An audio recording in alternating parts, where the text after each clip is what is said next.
I never expected Josh to knock on my door that morning. He stood there in cargo pants and a faded black hoodie, the kind of outfit that did nothing to hide how unfairly good he looked. Tousled hair, sun-worn skin, the faint shadow of stubble along his jaw. He wasn't just attractive. He was the kind of man who looked like he'd never questioned who he was. Confident. Married. Straight. "I'm going up north for a few days," he said casually, shifting his weight. "Hunting trip. You wanna come?" I stared at him, confused. "Hunting?" He shrugged. "Figured you could use a break. You've been quiet lately." Josh and I had been neighbors for almost 2 years. We weren't close, not in the way straight men with wives and lawnmowers usually are with their single, quiet gay neighbors. But he'd wave when I mowed the grass. He'd lean over the fence to chat. Once, he helped me lift a heavy dresser inside, and his hand had lingered on my lower back just a second too long. I tried not to read into it. That was my problem. "Sure," I said. "Why not?" The drive took 5 hours.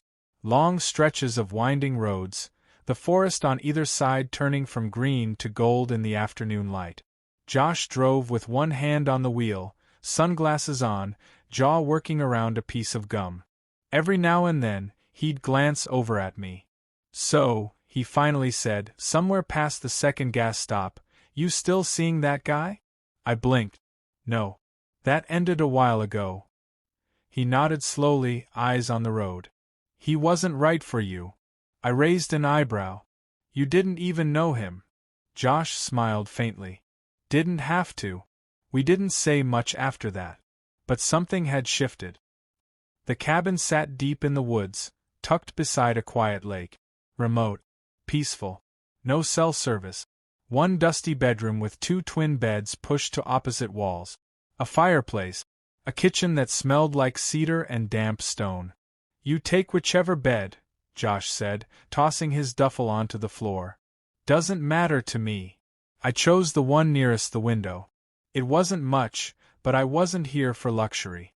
I told myself this was just 2 guys on a hunting trip. Just neighbors. But the air between us told a different story. That night, we sat by the fire, drinking whiskey from mismatched mugs. The flames painted his face in amber light. He looked tired. Not physically. Tired in a deeper way. "You happy?" he asked suddenly. I looked up.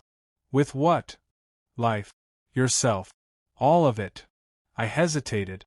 "Some days more than others." Josh nodded slowly, eyes fixed on the fire. "My wife says I've been distant. I told her I needed space. So, I drove 6 hours into the woods with my gay neighbor. Not sure that's the kind of space she meant." I chuckled. He didn't. "Sorry," he muttered, running a hand over his mouth. "That came out wrong." "No offense taken," I said softly. "You're allowed to want space. Doesn't have to mean anything." He turned to me, his eyes holding something I couldn't name. "Doesn't it?" For a second I thought he'd lean in. I thought the silence would break with something electric. But it didn't. Instead, he stood. "I'm gonna hit the sack." He walked to his bed, pulled off his hoodie, and stripped down to just his boxers before slipping under the covers. His back was turned to me, broad and bare, shoulder blades shifting beneath his skin. I lay awake for a long time that night, listening to the wind in the trees, the creak of the cabin, the steady rhythm of Josh's breath. I didn't know what I wanted more, him to stay asleep, or him to turn around. The next morning, the sky was gray and heavy. Fog clung low to the trees like smoke. Josh was already up, shirtless, standing on the porch with a coffee in hand. I joined him in silence, sipping mine. Then, a sound, unexpected and out of place. Tires crunching gravel. A low engine hum. Josh squinted toward the treeline. "Did you invite someone else?" I shook my head. "Thought this was just us." A moment later, a man stepped out of a beat-up Jeep. Leather jacket, dusty boot, beard like he'd walked out of a cologne ad. He waved casual. "Hey. Sorry to drop in like this. Got turned around on the trail last night, slept in my car. Saw your smoke. Hope you don't mind. Josh looked at me. I looked at him. Something unspoken passed between us. Something sharp. Not at all, Josh said finally. Come on in. You're just in time for breakfast. As the stranger approached, something twisted inside me. Not jealousy, exactly. Not yet. But I knew, deep down, nothing about this trip was going to go the way I expected. His name was Blake. He looked like trouble from the moment he stepped inside, wet hair curling at the edges of his collar, leather jacket smelling like pine and smoke, lips curled in a lazy smile that had seen too many lovers and never stayed for any of them. The kind of man who didn't knock before entering places, or people. Josh offered him eggs and bacon. I watched them interact closely. How Josh stiffened when Blake sat too close to me at the table, how his gaze lingered when Blake scratched at his chest beneath his thermal shirt. So, you two up here alone? Blake asked between bites. Just us, Josh said flatly. For now, Blake added with a grin, eyes flicking to me. Hope you don't mind the company. Cabin's cozy. I smiled politely, but inside something stirred. Not attraction, not yet. Just a warning, like a spark thrown onto dry brush. Later that day we went down to the lake. Fog hung low over the water like breath on a mirror. Josh stayed near the edge, fussing with his fishing line, distant. Blake and I skipped stones, joked about city life, relationships, the absurdity of straightness.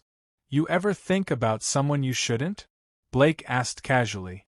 I glanced at him, but he didn't look back, just tossed another stone. All the time, I said. He finally turned. Like your straight neighbor, for instance? My chest tightened. I tried to play it off. He's married. Blake shrugged. So were half the guys I've slept with. A silence stretched between us, thick and magnetic. From the bank, Josh's voice cut through. We're not here to flirt, boys. His tone was light, but the edge was unmistakable. Back at the cabin, the three of us sat around the fire again. The night had grown colder, and a storm rumbled in the distance. We passed a bottle of whiskey between us. Blake draped an arm across the back of the couch behind me. Josh sat across the room, arms crossed, unreadable. Tell me something true, Blake said to me. I paused. I don't think I've ever been loved the way I needed to be. Blake didn't react right away. He leaned in a little, eyes darker now. That's the kind of truth most people run from. Josh stood abruptly. I'm going to bed. No one stopped him. Later, in the quiet of the firelight, Blake and I sat shoulder to shoulder. His thigh brushed mine. Neither of us moved. He doesn't know what he wants, Blake whispered. But I think you do. He leaned in. His breath was warm. His fingers grazed my wrist like he was asking permission. Then he kissed me, soft at first, almost hesitant, like he was testing a door no one had dared open. I let him. The kiss deepened, slow and unhurried, his lips insistent, his hands slipping to the back of my neck. I tasted whiskey and smoke and danger. My heart pounded, not from fear, but from the thrill of finally being desired, openly and unapologetically. A creak on the floorboards behind us broke the moment. Josh stood in the hallway, shirtless, face blank. He looked at us, eyes flicking between our mouths and the closeness of our bodies. He said nothing, just turned around and walked back into the dark. The next morning was quieter. Josh didn't meet my eyes as we sat at the table drinking coffee. Blake seemed unfazed, cheerful even, cracking jokes and offering to cook pancakes. The storm had flooded the dirt road. We weren't going anywhere for a while. So, Blake said, flipping a pancake, what's the plan today? More fishing? Or are we finally going to talk about the sexual tension crackling in this cabin like dry firewood? Josh dropped his mug. It shattered on the floor. I'll clean it up, I said, moving quickly. No, Josh snapped. I got it. He crouched to gather the shards. His hands shook slightly. Blake just kept flipping pancakes, whistling to himself. Outside, the day was gray and still. We walked into the woods again, this time all three of us, but there was no conversation. Josh led, rifle slung across his back. Blake and I trailed behind. "You think he hates me now?" I asked softly. Blake glanced at me. "I think he hates himself more." The wind rustled through the trees. Somewhere in the distance, a hawk cried. That evening, we stayed in. Josh didn't eat dinner. He sat by the window, staring into the trees. I approached him cautiously. "You okay?" I asked. He didn't look at me. "He's just passing through, you know." I nodded. "I know. I never thought you'd, with someone like that." "You mean someone who wants me?" That hit something. He turned sharply. "Don't twist this. You don't know what this is." "Then tell me, Josh. What is this?" But he didn't. He stood, walked to the bedroom, and closed the door. I stayed up late, staring at the fire. Blake joined me eventually, sitting close, his thigh pressed to mine again. "You're not the one being unfaithful," he whispered. "He is." I didn't respond. I didn't need to. The line had already been crossed. The silence between Josh and me had grown heavier by the hour. By the third day, it was a weight neither of us could carry gracefully. He avoided me in the cabin, spoke only when necessary, and didn't say Blake's name once. Not even when Blake walked around shirtless, towel-draped, dripping wet from the lake. Josh just watched, jaw clenched, as though he was holding back something volcanic. But it wasn't Blake who confused him. It was me. That afternoon, we hiked deeper into the woods. Josh led the way again, tense and sharp-eyed, moving with the precision of a man trying not to feel. Blake and I followed, barely keeping up. "This is getting toxic," Blake muttered under his breath, eyes scanning Josh's back. "You sure you didn't bring me here just to piss him off?" I glanced at him. "I didn't bring you here at all." Blake smiled sideways. "Could have fooled me." Suddenly, Josh stopped and raised his rifle. We stilled. A rabbit darted through the brush. Blake chuckled. Josh fired, too close to where Blake stood. The shot echoed. My ears rang. Blake ducked instinctively. "What the hell?" Blake barked. "You trying to kill me?" Josh didn't answer. He lowered the rifle slowly. "Don't stand so damn close next time." Blake scoffed. "Right. Noted." The walk back to the cabin was silent. Back inside, tension spilled like gasoline near an open flame. Josh sat by the fireplace again, fiddling with the butt of his rifle, while Blake and I prepared food in the kitchen. "He's going to break," Blake said under his breath. "And when he does, it's not going to be pretty." "Maybe I want him to," I said. Blake paused, looking at me. "You still in love with that closet door?" I didn't answer. Because I didn't know. That night, after dinner, I stepped outside to clear my head. The forest was silent. No crickets, no birds. Just the kind of silence that comes before something irreversible. When I returned to the cabin, Blake was waiting. He was seated on the couch, legs apart, eyes shadowed in the firelight. His jacket was off. His shirt unbuttoned. His voice low. "You can keep waiting for him," he said. "Or you can choose someone who's already here." I didn't think. I didn't speak. I walked over and kissed him, hard. This time, there was no hesitation. Clothes came off in pieces, strewn across the wooden floor. Blake's hands were rough, confident, hungry. His mouth was heat and promise. He pulled me onto his lap, skin against skin, grinding until the air in the room turned feverish. He took his time. There was no shame. Only the sound of breath, fire crackling, the shift of hips and soft gasps between kisses that wouldn't stop. It wasn't love. It was something else. Something more urgent, more selfish, and deeply, unapologetically real. And then, the sound of a creaking floorboard. We both froze. Josh stood there, at the edge of the hallway. He wasn't angry. He wasn't yelling. He just looked at us like he'd been gutted. Like something inside him had finally given up trying to pretend. I scrambled up, breathless. "Josh!" He turned around and walked out the front door. Didn't slam it. Didn't say a word. I found him outside a few minutes later, sitting at the edge of the dock. Legs hanging over the water, hands clenched into fists.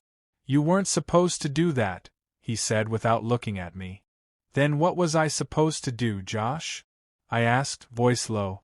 "Wait forever for a man who won't even admit what he wants?" "I never asked you to wait," he whispered. "No, you didn't. But you looked at me like you did." That broke him. He turned, eyes full of something raw and ancient. "You think I haven't wanted to touch you? You think I haven't woken up at night wishing I could just fucking say it?" "Then say it," I challenged. But he couldn't. He stood, walked back toward the cabin, but paused at the door. "I loved how you looked at me," he said quietly. "And I hated you for it." Then he shut the door behind him. I didn't sleep that night. Neither did Blake. We lay next to each other, legs tangled under a shared blanket. He touched me gently, kissed the back of my neck, but didn't say much. "You still want him," he finally whispered. "I don't know what I want," I admitted. He laughed softly. "Yeah, you do. You just hate the answer." I stared at the ceiling until the sun rose. When I woke up again, the cabin was cold.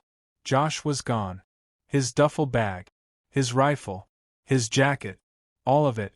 On the table sat a folded note. I opened it with trembling fingers. "Don't come looking for me." That was all. No name. No apology. No anger. Just absence. Josh was gone, and the silence he left behind wasn't peaceful. It was suffocating. I stared at the note for a long time, like the weight of his words could somehow shift if I just stared hard enough. "Don't come looking for me." He hadn't left a reason, but I already knew. He'd seen something he couldn't unsee, me wrapped around Blake, not just in lust but in something worse: freedom. I folded the note and put it in my jacket pocket. "You okay?" Blake asked from the doorway, voice still husky from sleep. I didn't answer. Just poured coffee into a chipped mug and stared out the window, hoping Josh would come striding up the path in that stupid hoodie, like none of it had ever happened. But that kind of magic doesn't happen in real life. We waited 2 days. The road had cleared, but Josh never came back. Blake suggested we leave, offered to drive me home. I said yes, because what else could I do? We packed in silence. The heat that had once boiled between us now cooled into something else, something unsaid. Blake didn't try to kiss me again. He didn't even touch me.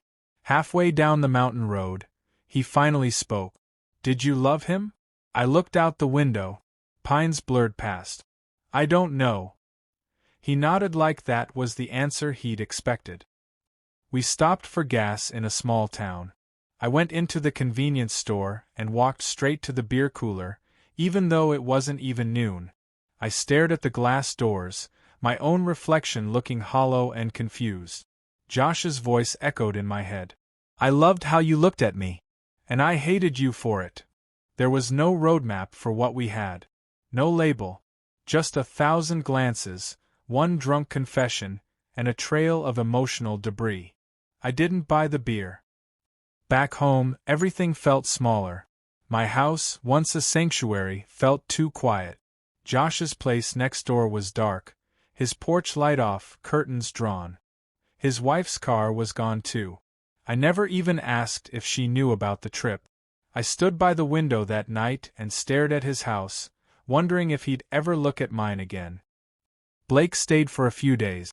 We shared meals, watched old movies, had sex again once, but it felt different this time. Less urgent, less hungry, like two men trying to convince themselves it still meant something. Afterward, we lay side by side, but not touching. "I could stay longer," he said. I turned to him. "Why would you?" He chuckled. "Because I like you. Because I don't run when things get complicated." "That's not love," I said quietly. "No," he agreed. "But it's a start." He left the next morning. Days turned into weeks. Josh never came back.